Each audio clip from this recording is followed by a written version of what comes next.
This is the first time a company has reached out to me and said, "Hey, Kelly, you want to review one of our products?"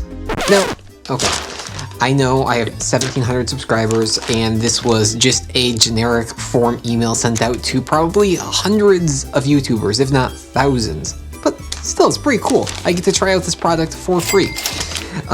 So, of course, the usual disclaimer, I didn't pay for this, but you will get my honest thoughts, and I probably won't keep this at the end. That just feels a bit weird.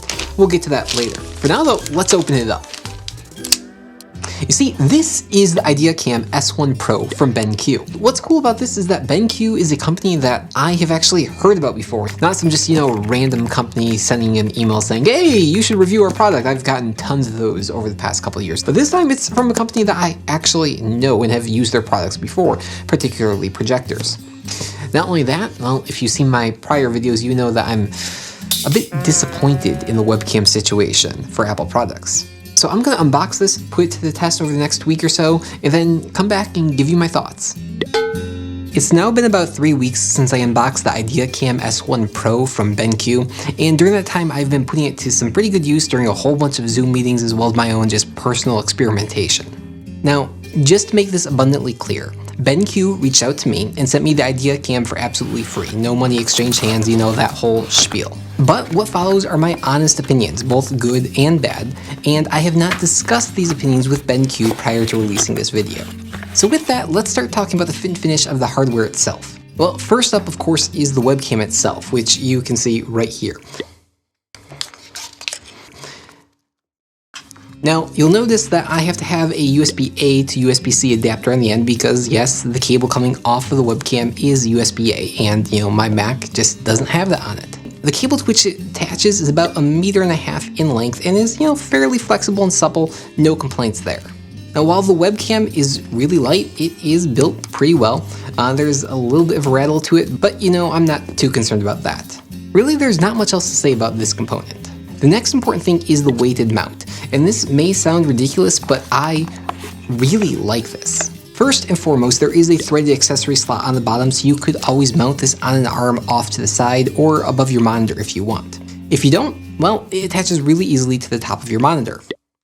You realize I have a tally light on this camera. Just hook the top part on, slide the weighted portion all the way up to the back of the monitor, and tighten using this little knob, and it stays really well put. Much more so than the BenQ iPhone mount that I got to test a couple of months ago that I just ended up immediately turning because it fell right off. Once attached, the webcam just drops right neatly in there and allows easy movement. First of all, for normal webcam viewing mode, but say you want to send your desk or a document that you have sitting down in front of you, well, you just have to pull it down and the software handles the flip, and that's all there is to it. Or say you want to, pick it up and show something around the room, well, you just pull it right off and use it in the handheld mode, which is really cool, especially when it comes to this accessory. What this is a 15x magnifier. You just snap it on right there using magnets, and boom, you can send a magnified feed over your webcam. This is, I think, really cool. I personally don't have much use to it, but it works really, really well, and we'll do a full demo of that in just a bit. Now, to go along with the front-facing magnets, there is also a magnetic privacy shield, which you can just clip right on. Works, just as you expect. And finally, if you get the Pro version, it also comes with this control puck, which integrates with the BenQ software, allowing you to do all sorts of manipulation of the webcam feed, just with hardware controls versus, having to click around in the software. Speaking of the software, this is where things get a bit weird. Now, of course, once you plug your webcam into the computer, your computer will recognize it as a webcam, and you can share it using, all the usual controls in whatever meeting app you choose to use. In fact, from the impressions that I've gotten, that is not how BenQ really wants you to use the webcam. Instead, they want you to use an app called BenQ Inspire. There is an installable version of this, but that version is quite a bit limited at this time.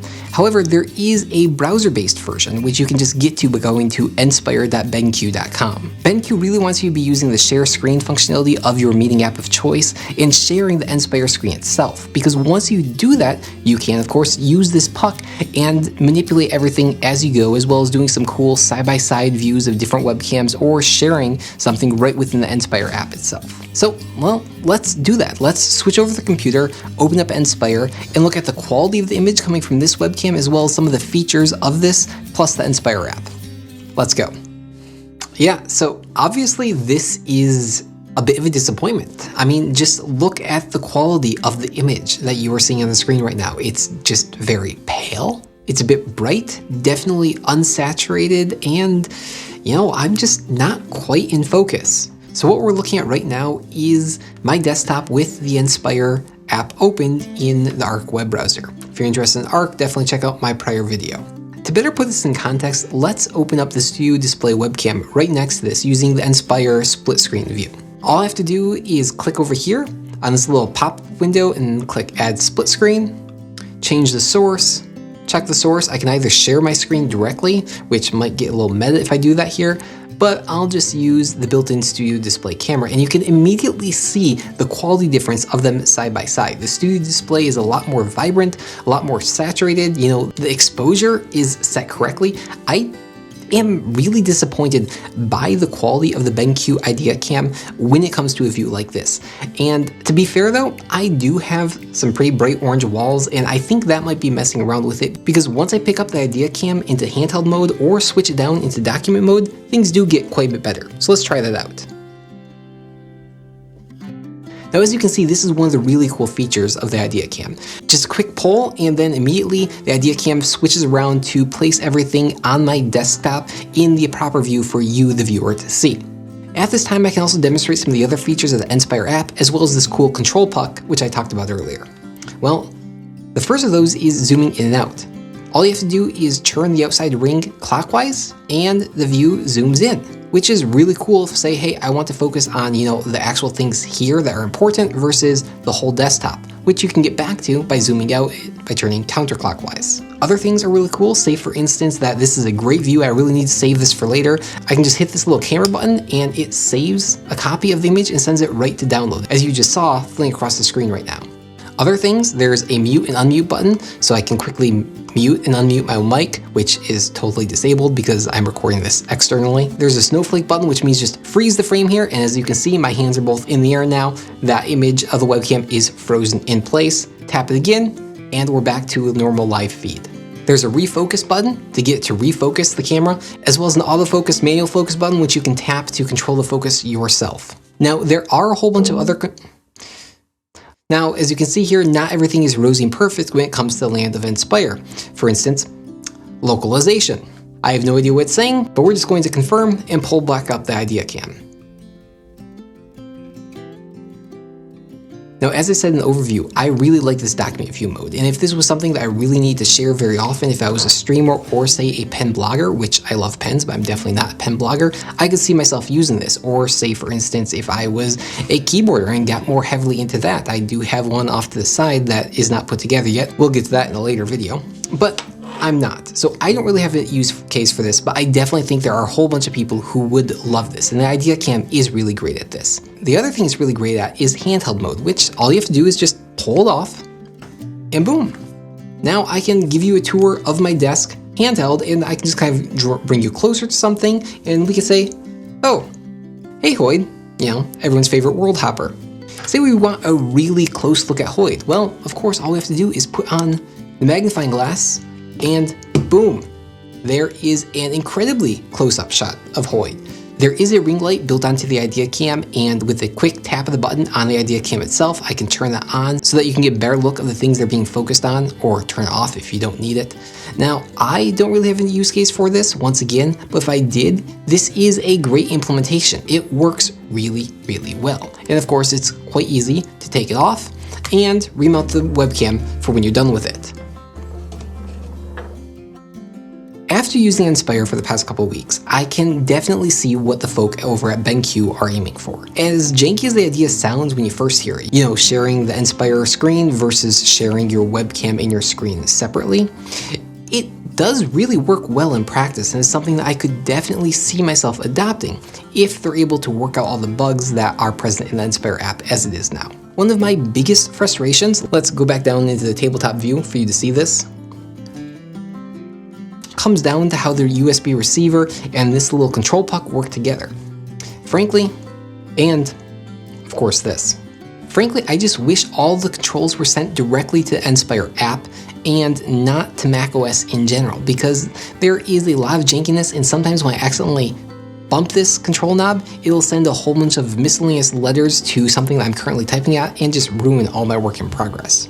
But those are all software bugs and can definitely be fixed later on. The major limitations are just the hardware ones, and that comes down to how poorly the BenQ is rendering in my office. And once again, it may just be my current setup with the bright lights and the vibrant colors I've got going on.